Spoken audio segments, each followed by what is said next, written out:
help you? I'd like to see the man in charge. He's in here.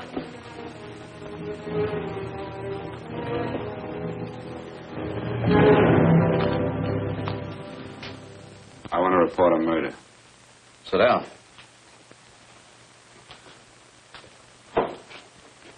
Where was this murder committed? San Francisco, last night.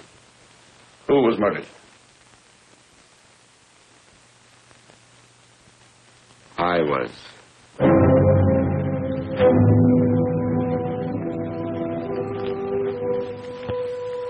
Well, do you want to hear me out or don't you, Captain? I don't have very much time. Your name Bigelow? Frank Bigelow? That's right. Answer the San Francisco APB. Send it direct to Inspector Bannon at Homicide. Tell him we found Frank Bigelow. Go ahead, Mr. Bigelow. Well, this involves some other people, Captain. A number of other people. You tell it any way you like. I live in a little town called Banning out on the desert. It's on the way to Palm Springs. I have a small business there. Paula? Yes, Mr. Bigelow. Give me a copy of Miss Hollis's 48 tax return, will you? Oh, you better get the 47, too. Yes, Mr. Bigelow. I don't think we took any depreciation on that new equipment last year. No, we didn't. I remember you said we could include it all this year. Sure, we can. Hey, Frank. Yeah, well. Peterson says he wants a financial statement before he can give me my loan. Hello, Kitty. I will. Well, I'm leaving for San Francisco today, but I'll be back in about a week. I'll take care of it for you then. Sure is a scorcher, isn't it? Well, I've seen him worse. Well, have a nice time, Frank. Yeah, thanks, Will. Paula, why don't you come down to the place and let me give you another permanent? Makes your hair so much easier to manage in all this heat. I can't afford it right now. Maybe next month. Yeah, here it is. No, we didn't take it. Well, we can do it this year. You work it out any way you think fit. Have a nice trip, Frank. Sure, Kitty. See you when I get back. Bon voyage.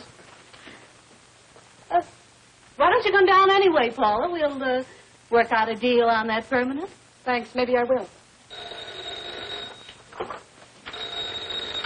Hello? Oh, hello, Mr. Hawkins. Just a moment. Do you want him to send your ticket over? No, I'll pick it up myself. No, never mind. Mr. Bigelow will pick it up at the station. Bye.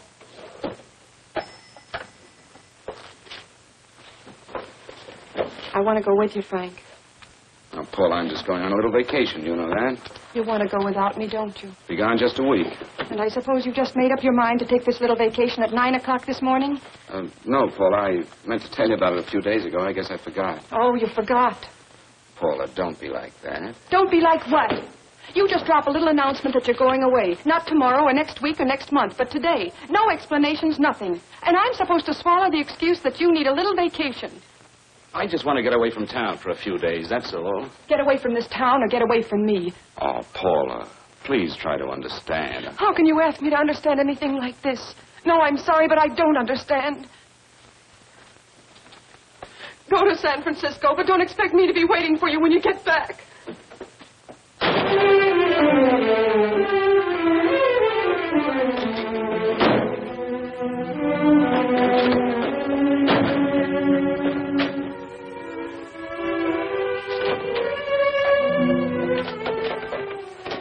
Paula, please, Paul.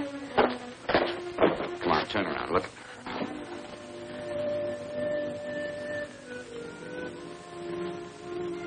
Come here.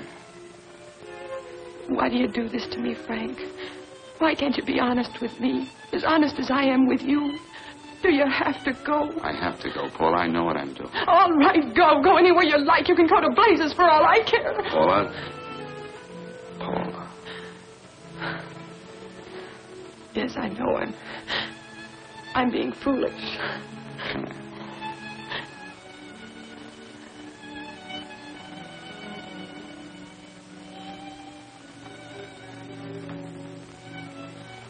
Come on, fix your face. We'll go down to Eddie's and have a drink. All right, why not?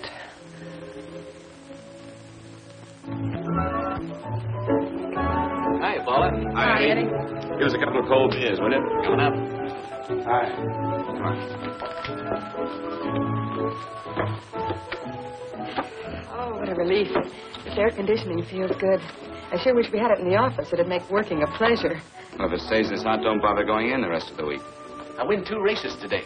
How many did you lose? Now, you would have to ask that. Kind of early for you two, ain't it? Too hot to work. That's what I like to hear.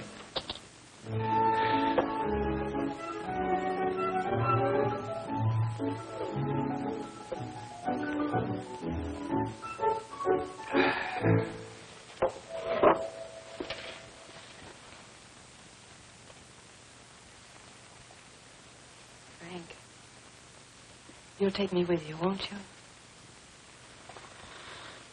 You will, won't you? Or am I crowding you? What do you mean, crowding me? Maybe you do need this week away alone. Maybe we both do. I know what's going on inside of you, Frank. You're just like any other man, only a little more so. You have a feeling of being trapped, hemmed in, and you don't know whether or not you like it. Look, Paula, I'm going to be honest with you. I care too much for you not to be honest with you.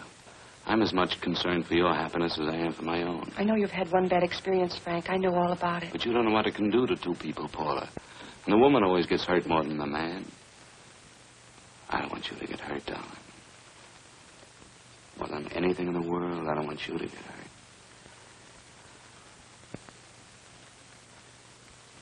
Want to hear some music? All right, Frank. Got a couple of nickels, Eddie? Yeah. This won't bother you, will it? Next result doesn't come in for half an hour.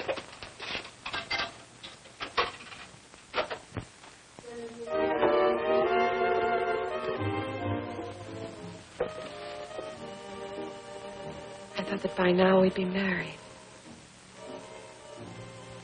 No, I'm not going to crowd you anymore, Frank. Go to San Francisco. I don't like it, but I'm convinced that you must go. I want you to be very sure, Frank. If it's right, and I believe it is, we'll have something really wonderful together. If it isn't, we should both know it as soon as possible. So you see, even if I could stop you, I wouldn't do it now.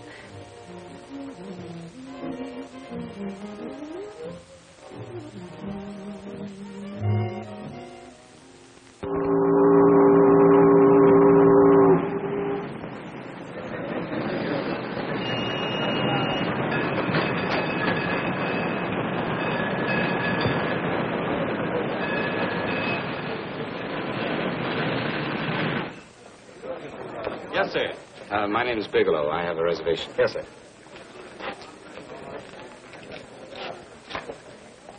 Here we are, sir. My name is Bigelow. I have a reservation. I have it, sir. It's a very nice room on the 6th floor, facing the bay. Boy, this might help you enjoy your stay, Mr. Bigelow. It's a little booklet on how to have fun in San Francisco. Oh, thank you. Very welcome, sir.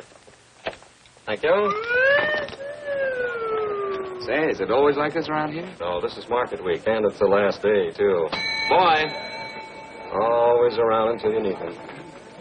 Oh, 517? Thank you. Here's a message for you, Mr. Bigelow. Long-distance call came in about an hour ago from Banning, from a Paula Gibson. Oh, thank you. Very welcome. Show Mr. Bigelow to 618. Right this way, Slide.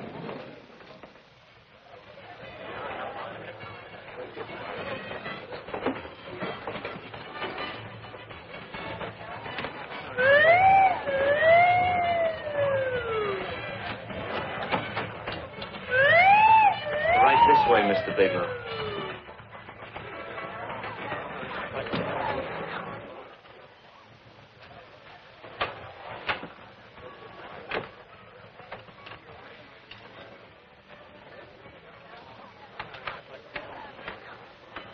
Is there anything else, Mr. Bigelow? Oh, yes. You can get me a dry Manhattan and a package of razor blades. Yes, sir. Thank you.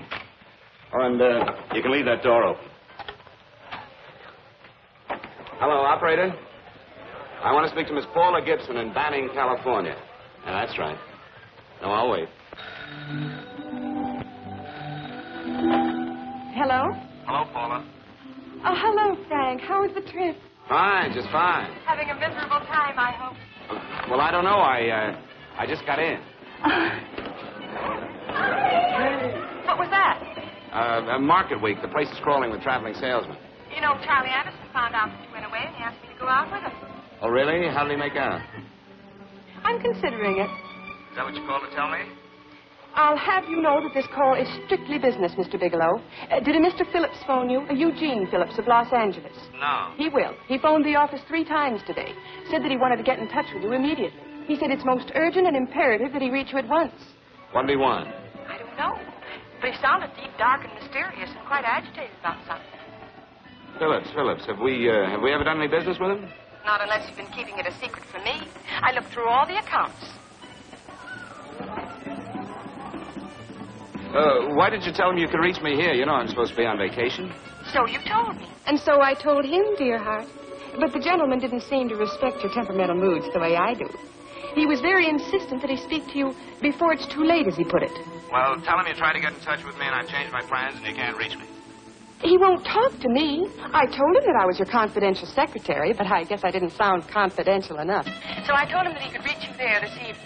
Well, call him back. If it's as important as he says it is, he'll talk to you. Otherwise, he'll just have to wait until I get home. My, aren't we adamant this evening? All right, shall do. And Frank. Yeah? I don't quite know how to say this. Say what?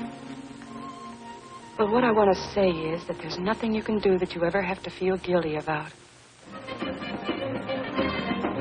Oh.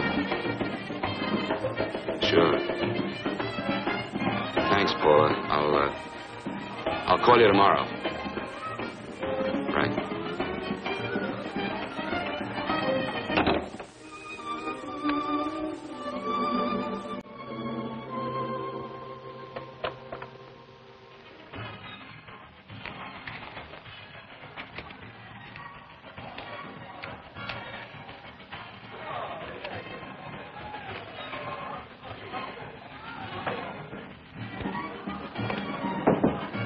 Oh, just put it there, please.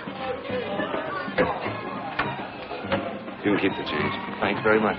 Say, how long has this been going on? Oh, it's been a madhouse all week. But they check out tomorrow. Oh? I thought you were with them. No, I'm just here on a vacation. Why does everybody come to San Francisco and tear loose? Excuse me. Say, I'm awfully sorry to bother you, but would you mind if I use your telephone? No, go right ahead. I'm just across the hall here. One of the boys is using my phone, and he's been on it for a half hour. I just want to call downstairs. Yeah, sure. Thank you. Room service, please. Hey, things really picked up the last few days, didn't they? You had much business? Well, I'm not here on business. Oh, hello, room service? It's Mr. Haskell in 617. Yes, that's right. Would you send up 3 more bottles of bourbon and 2 scotch? Yes, that's right. Oh, and some more ice, too. Yeah. Oh, all right, thank you. You here all alone? Yes, I just got in town. Well, why don't you join us for a drink? Well, I don't want to barge in on your party. Oh, nonsense. It's not a party. Just a few of the boys entertaining some buyers. You know, the usual thing. A few drinks and some laughs.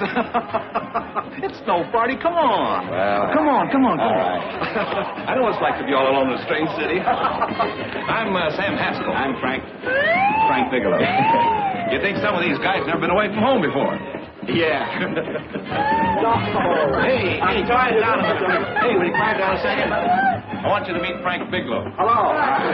This is Jane Carlisle. Hello. Bill Welch. How are you, Mr. Wells? Glad to know you, Bigelow. Jane's the prettiest buyer in San Francisco. Oh, hey! I resent that. You don't think I believe him, Elaine? Well, he spread that from coast to coast. Oh, gee. But it's good for my morale anyway. I'm George Cantwell. Glad to know you, Mr. Bigelow. Bigelow, yes. Right on much business? He's not here on business. Oh? Well, Well, why don't you get the man a drink before he dies of thirst? how about a little bourbon? Well, that's fine. Bourbon it is. Of course, Mr. Wallace. Yes, Mr. Wallace. But, Mr. Wallace, I'll need at least a week in Cleveland to visit all my accounts. I can't figure on being in Philadelphia until the 17th. Eddie, will you get off the phone? I want you to meet Frank Bigelow. That's his boss. He's been trying for an hour to get his expense account boosted. Yeah, the way this guy holds on to $1, you'd think they weren't printing them anymore. Yes, Mr. Wallace. I'm leaving here the first thing in the morning. Yes, sir. Oh, keep your hips loose, Harry, like this. Oh, yeah. How's he doing? Oh, there's nothing wrong with Harry's brother. The 2 years ago at the Murray's wouldn't shoot. Hey, now, wait a minute. I was doing all right. This is Sue and Harry Brandis. Hello, good to meet you. How are you? Where'd you find her, Sam? On a dance marathon? Bourbon. Oh, really? Say, I'll bet you could do the rumba. Well, a little, but I'm kind of rusty. Anything would be an improvement after Harry. Oh, how do you like that? Well, here goes. Hey, you're good. Oh, my wife, she's a good dancer, isn't she, Bigelow? oh, yeah. Fellas, I thought you were going to show us a good time tonight. Is this doing the town? That's right. We practically bankrupt our stores to buy everything you've got. Then you keep us in this hotel room. I agree. This is my last night to howl before I go back to being a dutiful housewife. Well, it looks like we're stuck, boys. This is where we blow all our commissions in one night. And you're coming with us, Bigelow. Oh, no, thanks. You run along. I've got to get unpacked and have dinner. Oh, no, you're not going to get away from me. Now that I found a man who can dance, I'm going to hang on to him.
Place you got here. Wait till they hit the pitch in about an hour. That's when they really go out of their minds.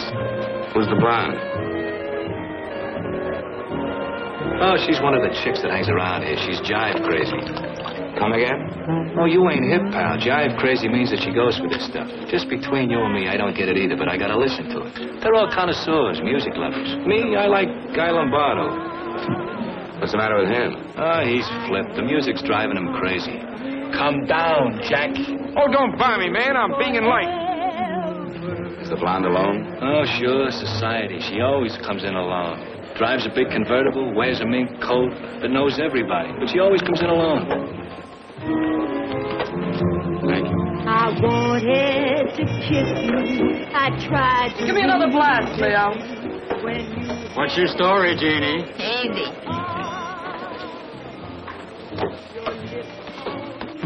Hello. Easy. Dig the fisherman. Oh, that's really silk, isn't it? Can I buy you a drink? Sure thing. Give me a glass, Leo. Leo, I left my blast at the other end of the bar.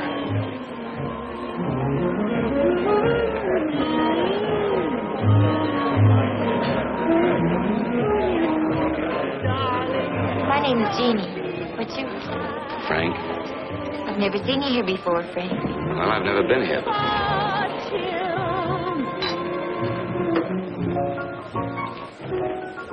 This isn't mine. Mine was bourbon. Well, sure it is. You saw me pour it. Give me a fresh drink. Anything you say. Oh, listen to that piano. Feel those vibrations.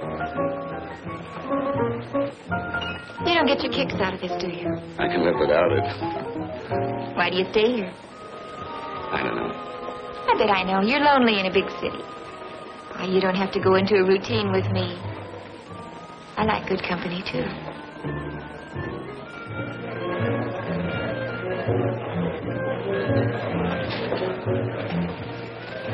Say, there are some people there I want to avoid. Couldn't we get out of here?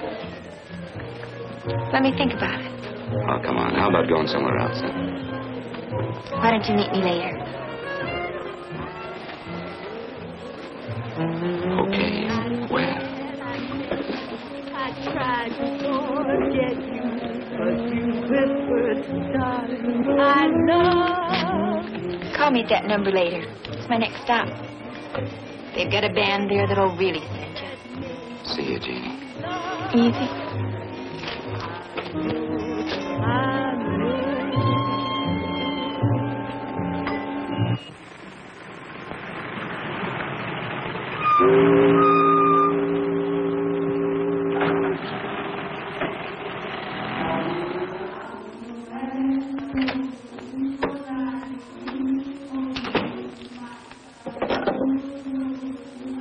Never mind, operator.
Room service, please.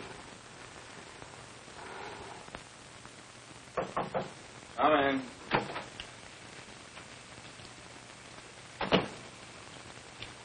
Be right with you, waiter.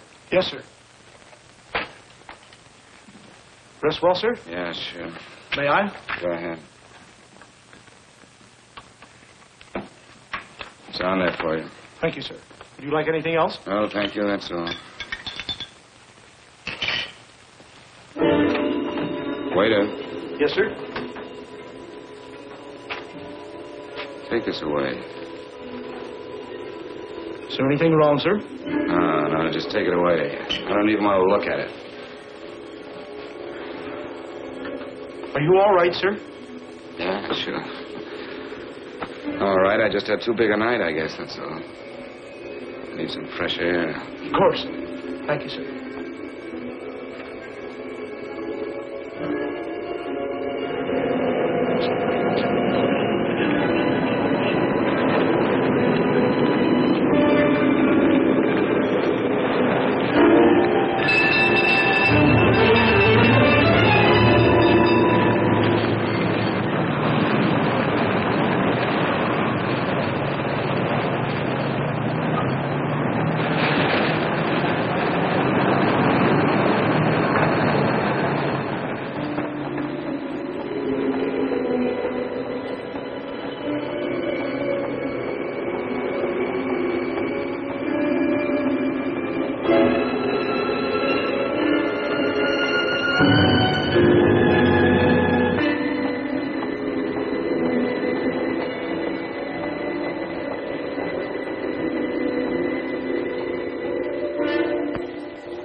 lungs in good condition.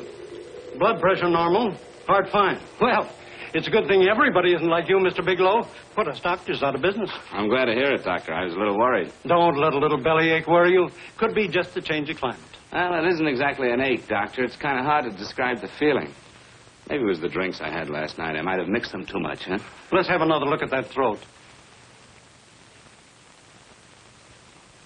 You may finish dressing now, Mr. Bigelow. I want to get the results of those tests we took. Thank you, Doctor.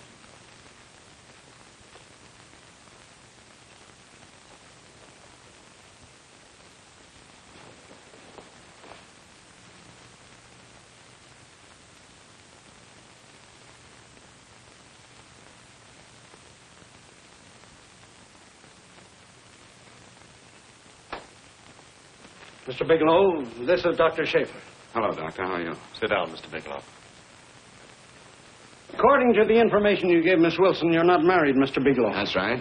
Do you have any relatives, family, anyone in San Francisco? No, no one. I don't know a soul in San Francisco. Where is your home? What is this, Doctor? Why all the questions? You're a very sick man, Mr. Bigelow. Sick?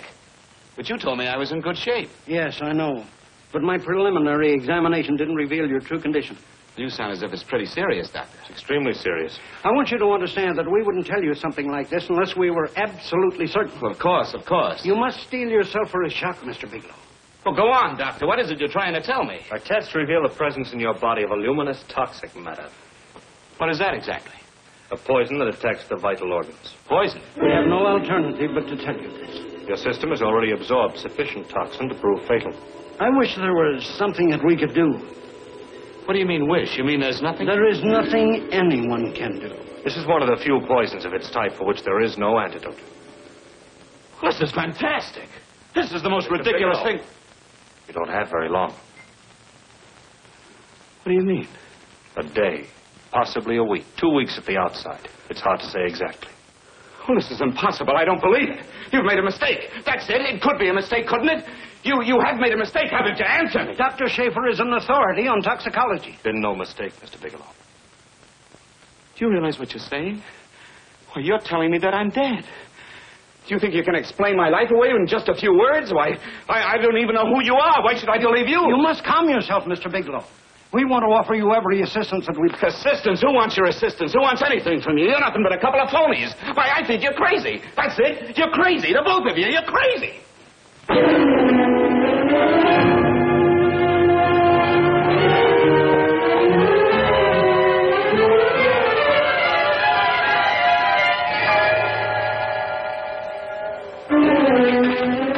Where's the doctor? Come on, tell me. You have to go to the medic before you come here. What's the trouble here? What's the matter with you? Doctor, I want you to examine me for luminous poison. Come right in here.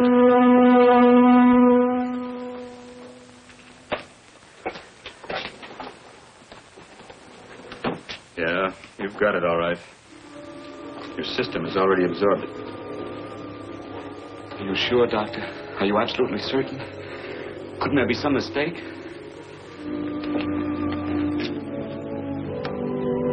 There it is. Toxin is actually luminous in the dark. Now there's no doubt about it, Bigelow.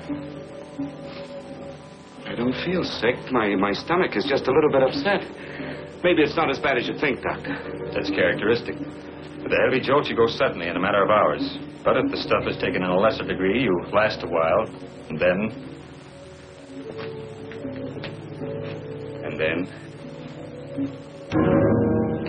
Give it to me straight, Doctor. Well, a number of things are involved. The systemic condition of the individual, the amount consumed, exertion. Yes? You won't feel too badly for a while. Then it will happen suddenly. A day, 2 days, a week at the most.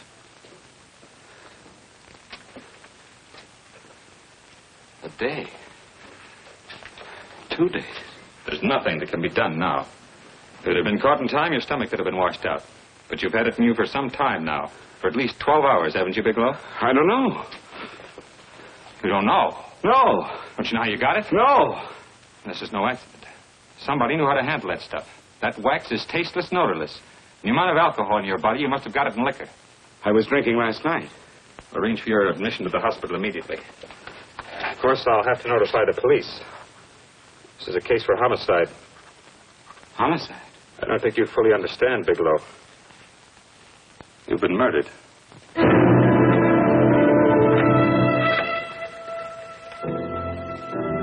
Get me police headquarters, please. Homicide Bureau.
Open up.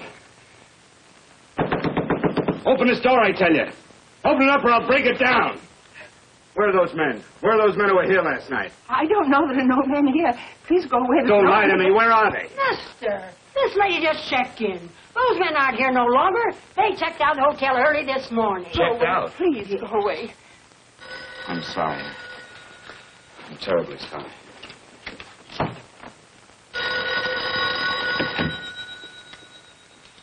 Hello? Please, Mr. Bigelow, my eardrums. Oh, hello, Paula. Your enthusiasm overwhelms me.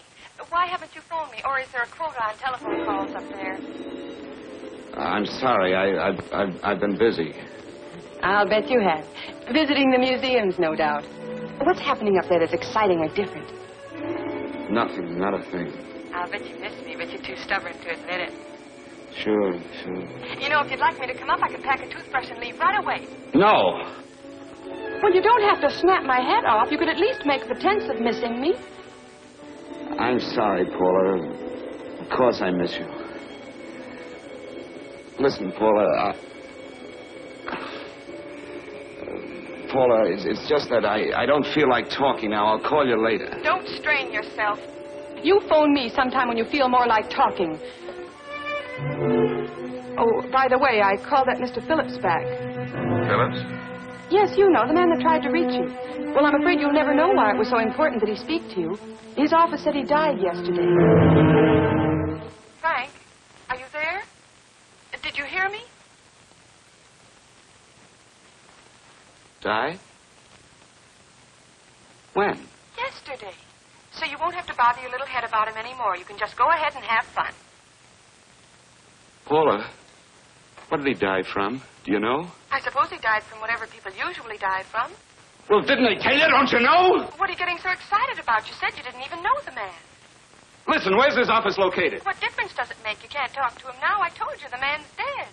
Paula, will you stop talking so much and tell me where his office is? All right. It's the Phillips Importing and Exporting Company, Bradbury Building, Los Angeles. Bradbury Building, Los Angeles. That's right. Say, this is really a switch. Listen, if you want to reach me, I'll be in Los Angeles. Are you out of your mind? I'm sorry, Paula. I've got to hurry. Wait a minute. Where in Los Angeles? The Allison Hotel. Goodbye, Paula.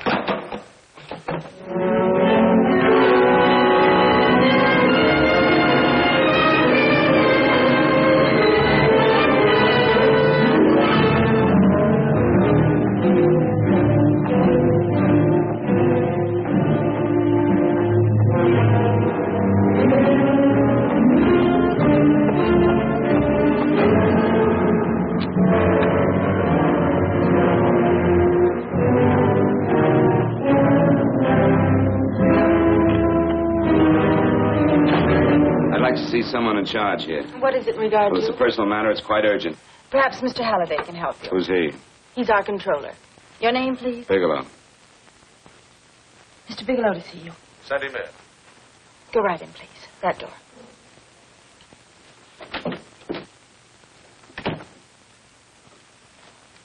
Mr. Bigelow? How are you, Mr. Halliday? What can I do for you? Well, Mr. Phillips phoned my office several times yesterday. I'd like to find out what it's all about. You know Mr. Phillips died yesterday? Yes, I know. Well, I don't understand. If he phoned you, didn't he tell you what it was about? Well, he didn't speak to me. I wasn't in my office at the time, and he wouldn't tell my secretary. Well, I'm afraid I can't be of much help, Mr. Bigelow. I've no idea why Mr. Phillips tried to reach you. I'm sorry you had to make the trip for nothing. How do you know I made a trip? I didn't say anything about making a trip. I merely said he phoned my office. My office could be here in Los Angeles. Miss Foster. Yes? Didn't you mention something yesterday about Mr. Phillips speaking with Mr. Bigelow in San Francisco? I said that he had phoned Mr. Bigelow's office in Banning, but that Mr. Bigelow was staying at the St. Francis Hotel in San Francisco. I'm sorry you misunderstood me. Do you know why Mr. Phillips called? No, I don't. All right, thank you, Miss Foster. You can understand that we've been somewhat upset around here. Now, if you don't mind...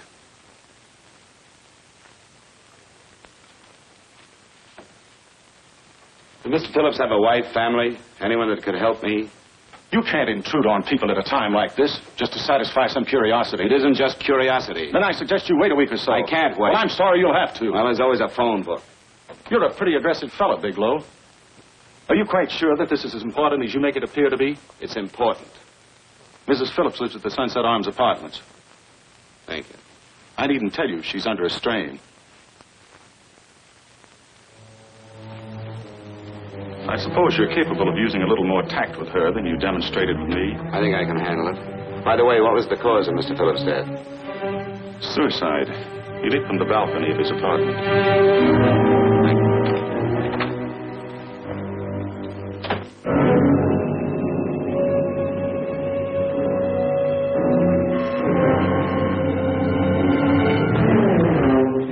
Come in, Mr. Bigelow.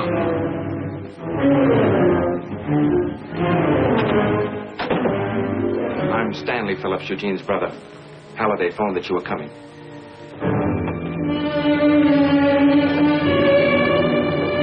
This is my sister-in-law, Mrs. Phillips. I'll try to make this as brief as possible, Mrs. Phillips. I'm afraid I can't be of any help to you, Mr. Bigelow. I haven't the slightest idea why my husband wanted to speak to you. Well, I guess Halliday covered just about everything. Did your husband ever mention anything about me, Mrs. Phillips? Anything at all? No. I can't recall Eugene ever having mentioned your name.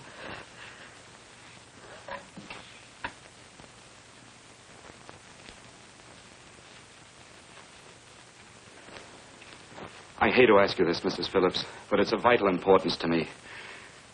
Do you know why your husband committed suicide? Oh. You're certainly not the most diplomatic person in the world, are you, Bigelow? Were you a friend of my brother's? I never met him.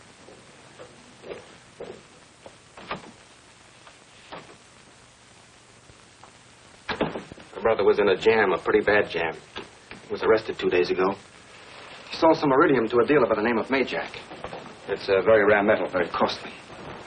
Anyway, the iridium turned out to be stolen. He was released on bail yesterday, but he faced a pretty stiff prison term.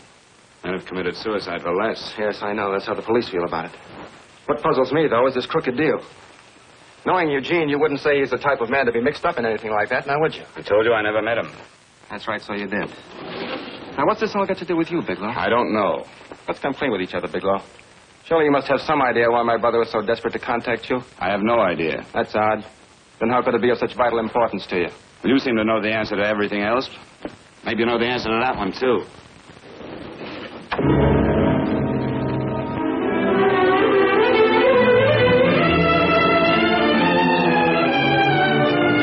There's a message here for you to call operator 82 at Banning. Oh, thank you.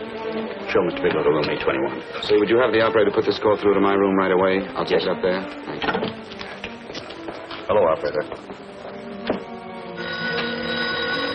Yeah, I'll call you if I need anything. Thank you, sir. Hello, Paula? Well, Sinbad, I'd just about given you up for lost. Do you mind telling me just why you rushed down to Los Angeles? I can't explain it to you just now, Paula. I just can't explain it. What's going on, Frank? You don't even sound like yourself. Well, I'm just a little tired, Paula, that's all. But I miss you. Oh, Frank. I can't tell you how good it is to hear you say that. And here I was worrying that I'd lost my charm. When are you coming home, Frank? Soon, Paula. I'll be home soon.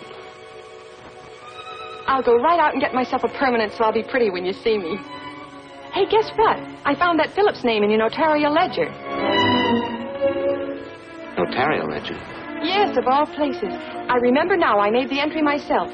You had notarized a paper one morning before I came to work. What kind of paper was it? A bill of sale for a George Reynolds made out to Eugene Phillips of Los Angeles. So you see, I was right. We hadn't done any business with Phillips, only indirectly. What was the bill of sale for? A shipment of iridium, whatever that is. Iridium. You mentioned at the time that this fellow Reynolds had made some kind of a deal in Palm Springs, and he stopped in your office early in the morning on his way north to have it notarized. Wait a minute. Wait a minute, George Reynolds. That was about 6 months ago, wasn't it? That's right, 6 months ago. Thanks, Paul. Oh, goodbye. Goodbye. Hello, operator. Get that number back for me.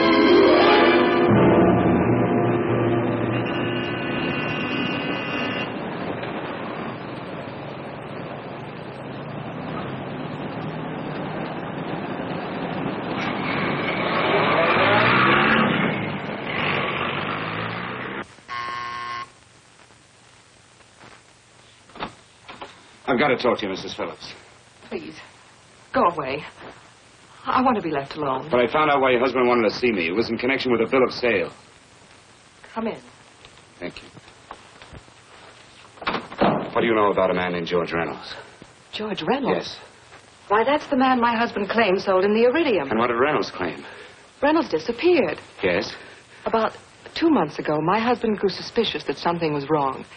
Since then, he tried in every way to locate Reynolds, but could find no trace of him. But I don't get it. Your husband could have proved he made a legitimate deal by showing the bill of sale he got from Reynolds. Then there was a bill of sale? Yes, of course there was. My husband swore there was, but at the time of his arrest, he couldn't find it. It was mysteriously missing. Well, then, if your husband could have shown proof, it would have been George Reynolds who would have faced the prison term. Eugene was convinced that Reynolds had stolen the bill of sale. He was the only one who had reason to eliminate evidence of the transaction. Thank you, Mrs. Phillips. Thank you very much. You've been very helpful. Oh, if you'd only come sooner, Mr. Bigelow. My husband might be alive today. I know.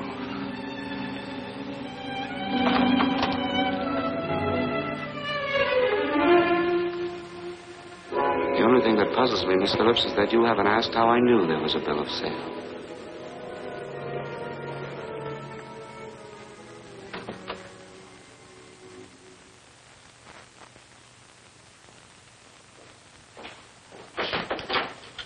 Mr. Holliday isn't in. He should be back shortly. I think you're the one who can help me, Miss Foster. Mr. Phillips tried to reach someone else before he called me yesterday, didn't he? Why don't you ask Mr. Holliday? Obviously, Mr. Holliday wasn't here yesterday, or he wouldn't have had to learn from you that Phillips called me. And you're the logical person to know who else Phillips called. I don't believe that's any of your business, Mr. Bigelow. Don't think you're revealing anything confidential, Miss Foster. I know that he tried to reach somebody else. Mrs. Phillips told me. You're bluffing, Mr. Bigelow. I don't know what you're after, but you're trying to trick me. Mrs. Phillips didn't tell you a thing. How do you know that? Mrs. Phillips knows nothing about it. She doesn't. Well, why wouldn't she? Wait a minute. I was talking about George Reynolds. Who did you think I meant? Just who is it that Mrs. Phillips doesn't know I about? told you before, that's none of your business. All right, young lady, I'm going to give it to you straight. Phillips was murdered. Murdered? I don't believe you. He told me because he needed me to clear him. Phillips was innocent. Innocent men don't have to jump out of windows. Murdered? Just who are you trying to protect, Miss Foster? Why are you so afraid to tell the truth? I'm not protecting anybody.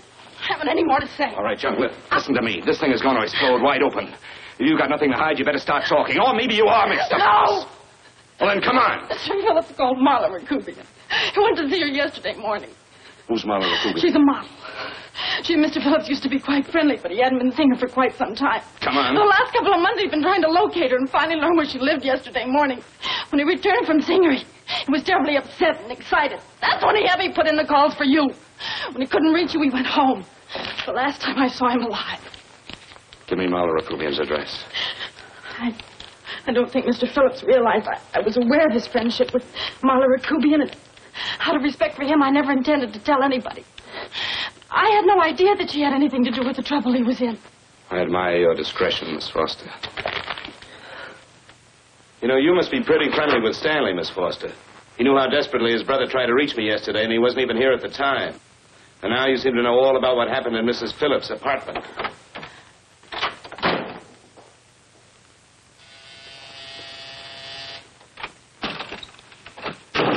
Miss Rakubian? Yes? What do you want? Get out of here or I'll call the Go police. ahead, call him. Oh, go ahead, call him. Going on a trip, huh? Yes, going away for the weekend. Sailing for Buenos Aires tomorrow, some weekend. I'll send you a postcard. Now get out of here. Who are you going with, George Reynolds? Never heard of him. I suppose you've never heard of Eugene Phillips either. Just who are you? What do you want? Never mind who I am. Where's Reynolds? I told you I don't know him. Now will you get out of here and leave me alone?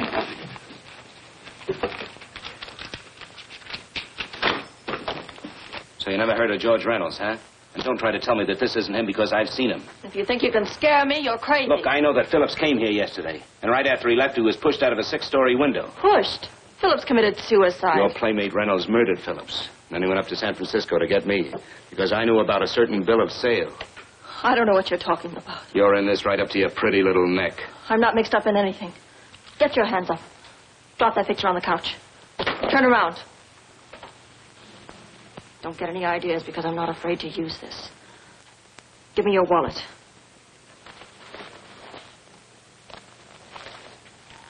Frank Bigelow, Hotel Alex. All right, now where's Reynolds? I don't know. I don't know where he is. Is that what you told Phillips yesterday? I told him exactly what I'm telling you. I haven't heard from him in months. Yeah? You're mighty careful of the picture of a man you haven't heard from in months. What does the Ray stand for? It was a pet name. Do you mind? Oh, it sounds very cozy, Miss Rakubian. You and Reynolds call each other pet names while you make a sucker out of Phillips. Phillips made the deal because he wanted it. Yeah? I'll bet you weren't above using what it takes to help make him want it. Who's paying for this trip? I am. Really? A first-class trip to Buenos Aires on a model salary. Don't make me laugh. Since you and Reynolds aren't seeing each other anymore, you don't mind if I keep this to you. If I were a man, I'd punch your dirty face in. No, I really believe you would. Oh, I almost forgot. Your tickets. Don't be surprised if I'm there to see you off.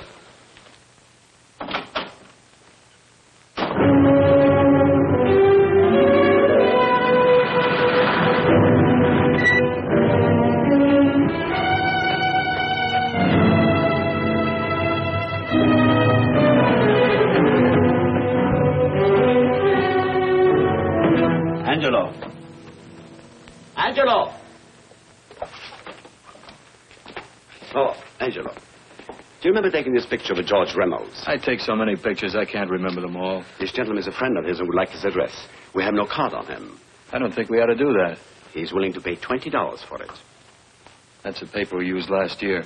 Of course, you understand we usually don't give out the information about our clients. I know. You're a couple of high-class fellas. Thank you. Revealing anything confidential is against the ethics of our establishment. That's right. Honesty is the best policy. Of course. But in your case, inasmuch as you're a personal friend of Mr. Reynolds... Thanks. I knew you'd come through. Got it. Here it is. We don't have his address. He must have called for the picture. But he couldn't have been a very good friend of yours, mister. Because his name is not George Reynolds. It isn't. Well, what is it? It's... Huh? Oh. Yes. It's Raymond Rakubian. Rakubian? What's so unusual about that? The picture signed Ray, isn't it? Yeah. Yeah.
Your lips called me baby, then I thought that maybe love.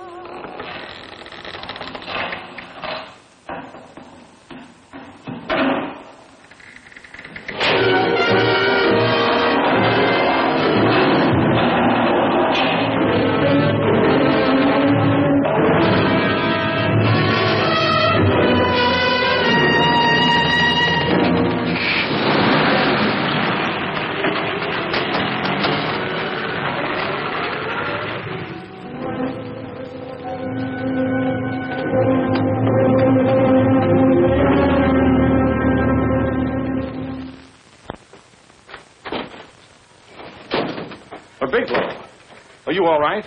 Can I get you anything? No, thanks. Do you know this man? No. No, I don't think so. Are you sure you've never seen him? I'm quite sure. Does the name Raymond Rakubian mean anything to you? No, I never heard of him. Why? He also uses the name George Reynolds. This is Reynolds? That's right. Well, where can we find him? That's what I want to know. Tell me something, Halliday. You're the controller here. How come you didn't know about that bill of sale? Phillips made that deal before I came to work here. Yeah, but you still keep records, don't you? For some reason, which is none of my business. Phillips preferred to keep that among his personal papers. Now, does that answer your question? You came in here today asking for some information that you needed, and I tried to be as cooperative as I could. But now you're beginning to annoy me. So get out before I throw you out.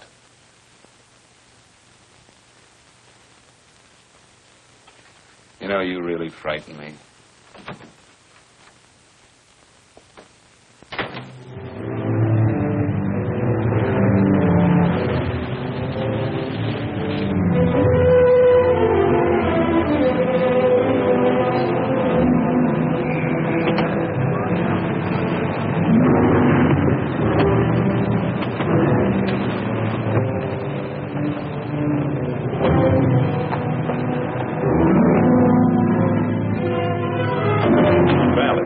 you showed up, Bigelow. Go ahead, babe.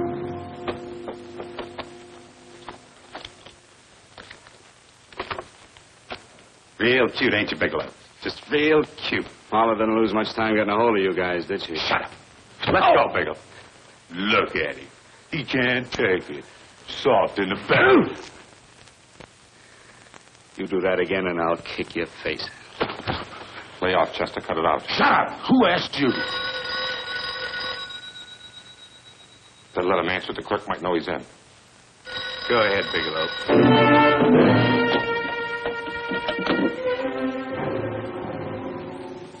Hello? Frank.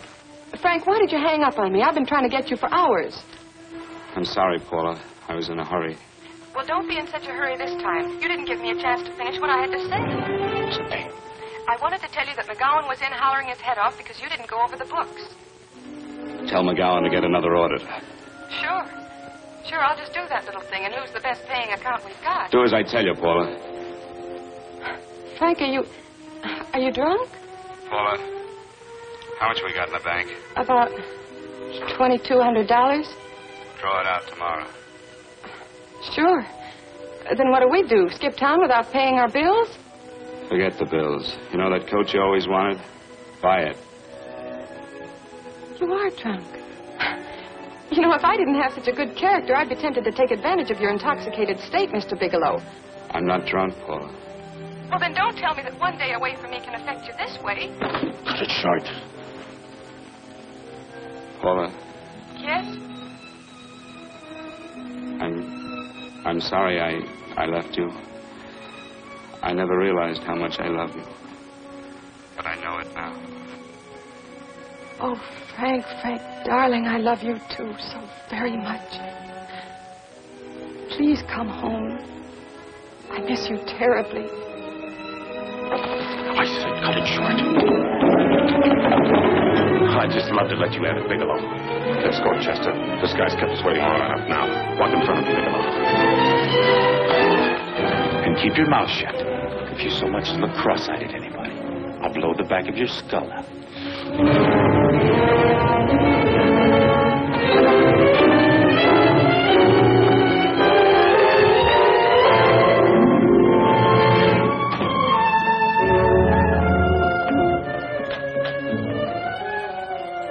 Bigelow's real cute. He wanted to get tough with Chester. He don't know Chester. Did you get the picture? Don't I always get what Mr. Majak sends me after? Majak? That's right. I'm the dealer who bought the iridium from Phillips. I get it. You have Rakubian unload stolen stuff on Phillips with the help of Marla here, and then you buy it back from him. Oh, you certainly made a sucker out of Phillips. What is it, Mr. Bigelow? Exactly what is on your mind? I'm looking for Raymond Rakubian. What? Well, now, Marla here has told you everything else. I'm sure she must have told you that, too. You don't expect me to believe this conversation. So, what is on your mind? I mean, underneath. You forced your way into my affairs, and now I want to know why. I just told you. I'm looking for Raymond Rakubian. Don't get cute. I'm just itching to work you over. Soft in the belly. Can't take it. See what I tell you?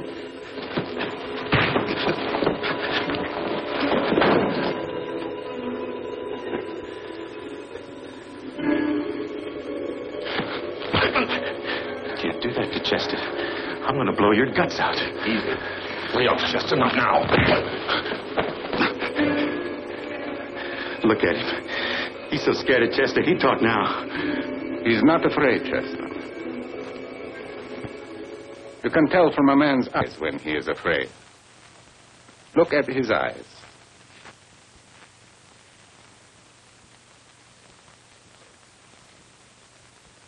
Oh!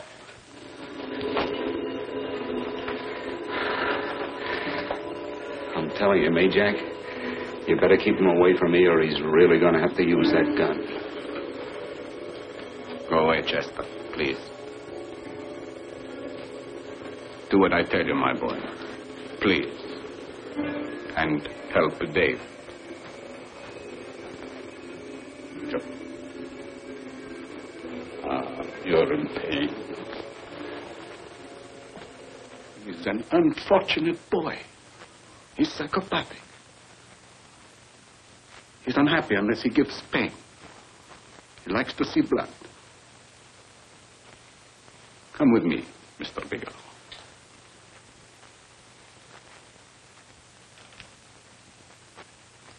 Raymond Rakubian was my nephew. He could not possibly have tried to kill you. He's been dead 5 months.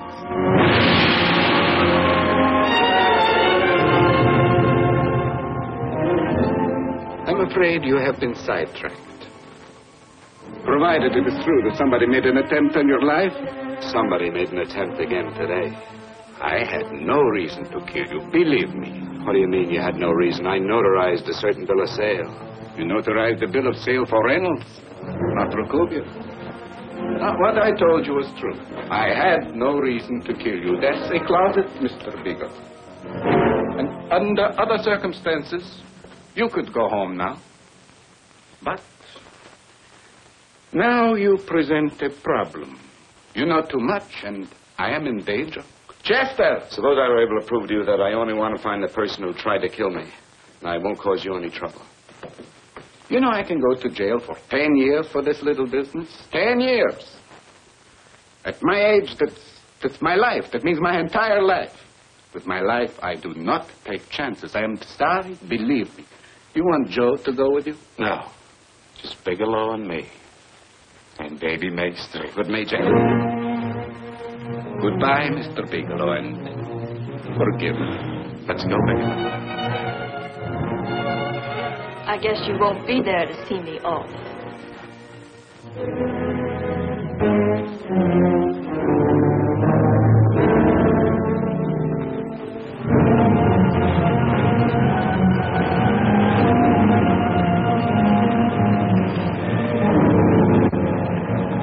You tried to make a boob out of me in front of Major.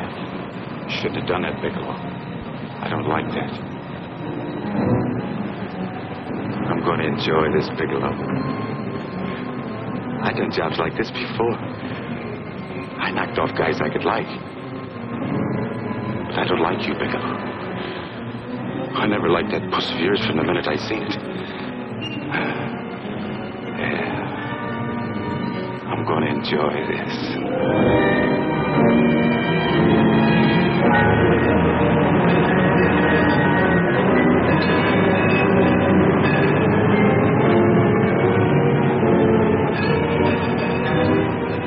Scared yet, are you, Bigelow? But you'll be scared. Good scared. I think I'll give it to you in the belly. You don't like it in the belly?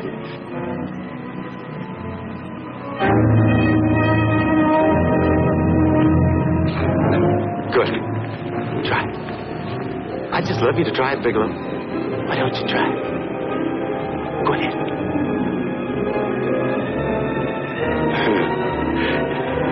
Didn't have the nerve, did you, Bigelow? I think I'll give it to you right in the belly.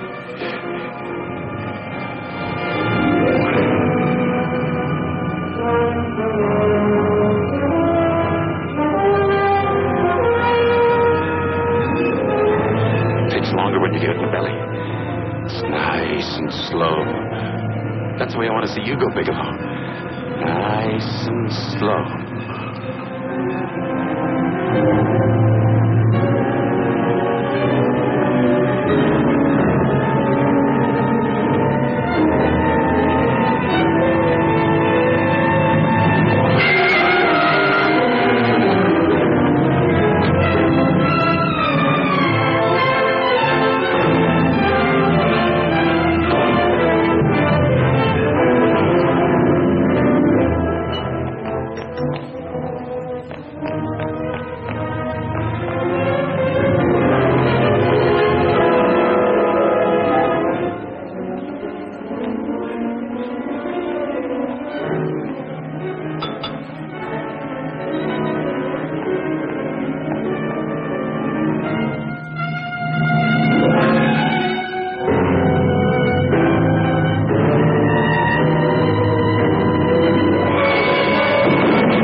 right. Yes, I'm all right, Paula, but what are you doing here? How did you get here? Freddie Ross threw me down. I had to come. I had to see you.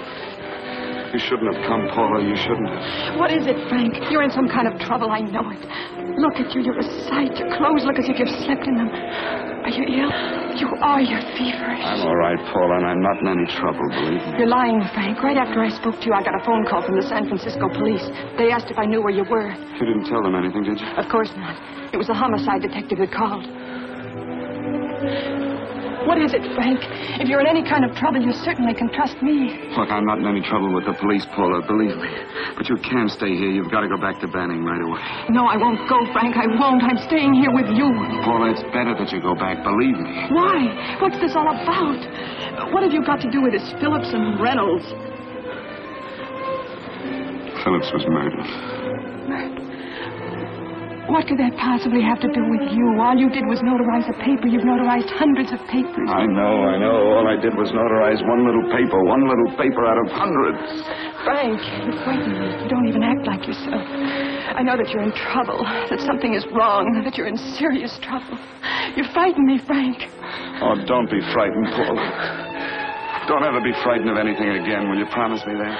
I love you so much, darling. More than you seem able to understand. Oh. I never really knew happiness until I loved you. Sometimes when I used to be afraid that you weren't sure how you felt, I tried to hold back, but I couldn't. Losing you would have been losing everything. There would have been nothing left. Don't, Paula, don't.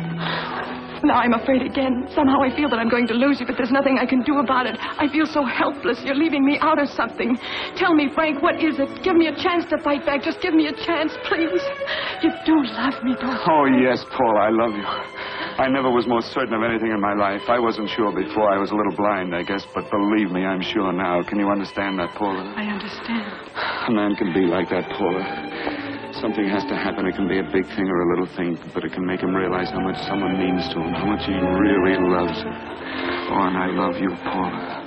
More than I ever thought it possible to love anyone in the world, I love you. Then why won't you tell me about this trouble you're in? Why won't you try to let me help you? You can't help me, Paula. You don't want my help. Oh, Paula, there's nothing you can do. Will you believe me? So will you please go home, please? No, Frank. I won't go. I know you're in trouble. I can't leave you like this. All right, Paula, look, wait for me in the lobby of the hotel, and I'll be back for you soon, I promise. You promise? You're yes, sure? Paula, I promise. Is that a new outfit? Yes. Oh, that's beautiful.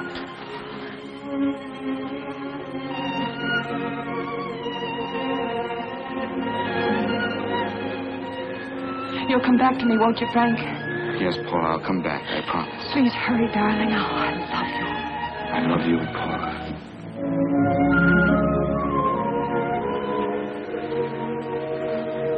Goodbye, Paula.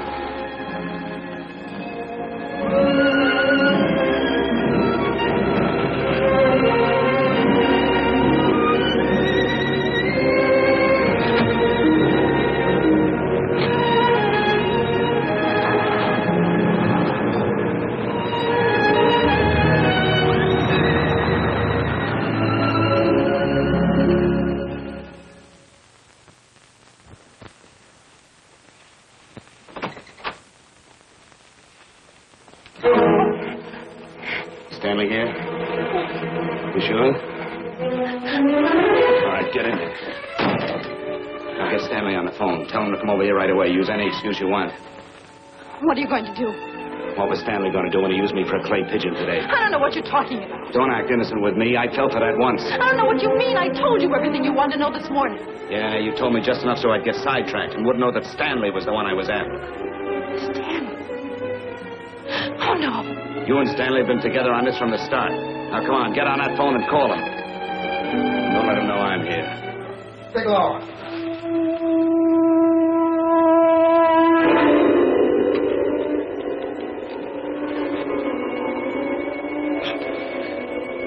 You've been sidetracked, all right. But it was the poor bereaved little widow who did it. We're supposed to have found this letter this afternoon. It's in my brother's desk at the office. It's postmarked 2 years ago. It isn't exactly the kind of a letter that a married woman gets from a casual friend. I'm sure my brother wasn't aware that they were so well acquainted when he hired Halliday. What's the matter with him? hadn't felt right since dinner. Where did he have dinner? At Mrs. Phillips' apartment. Halliday was there, too, and Stanley confronted them with that letter. Did you have anything to drink? Yes, why? How long ago? Half an hour ago, just before I came here. Miss Foster, get on the phone, call the emergency hospital. Have them get an ambulance over here right away. What? Tell them to prepare a stomach wash for luminous poisoning. Luminous poisoning? Go on, do what I tell you. You may still have a chance to save his life. Go on.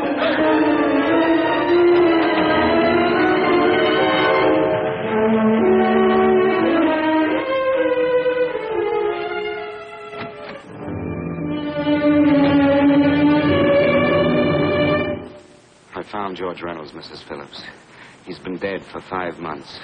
And he didn't steal the bill of sale. No, he didn't. But you could have stolen it. How dare you? You knew who I was when I came here today. But you were surprised to see me alive, weren't you? But I'm not alive, Mrs. Phillips. Sure, I can stand here and talk to you. I can breathe and I can move. But I'm not alive. Because I did take that poison. And nothing can save me. What are you going to do? I kill you now, I have nothing to lose. No, you've got to listen to me. You've got to give me a chance. But I didn't have a chance. It was Halliday. Believe me, it was Halliday. He made me steal the bill of sale. He planned everything. What about this letter? Your husband knew about you and Halliday. He found it only yesterday. He accused Halliday. They fought, and Halliday pushed him over this balcony. And why me? Why did he want to kill me? Because you could have proved there was a bill of sale, that my husband had no reason to commit suicide. Halliday was desperate. After he killed my husband, he found out about the phone calls to you. He thought you spoke to him, that you knew enough to involve him.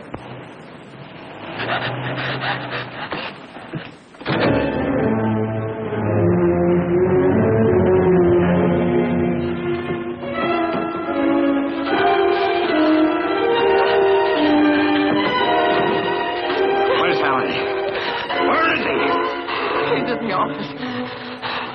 This time you don't walk him.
Let's break it up. Move along now. Let's get going. Come on.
All I did was notarize a bill of sale. But that piece of paper could have proven that Phillips didn't commit suicide. He was murdered. And that's why Halliday poisoned me.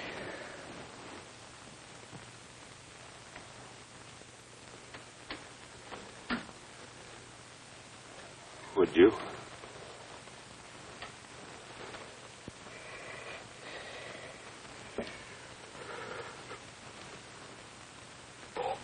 Paula.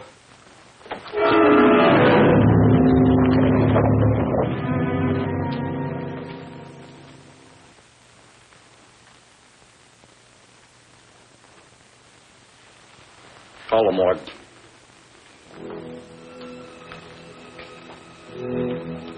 Johnson, you go to the Allison Hotel, find Paula Gibson. Don't tell her anything. I'll break it to her.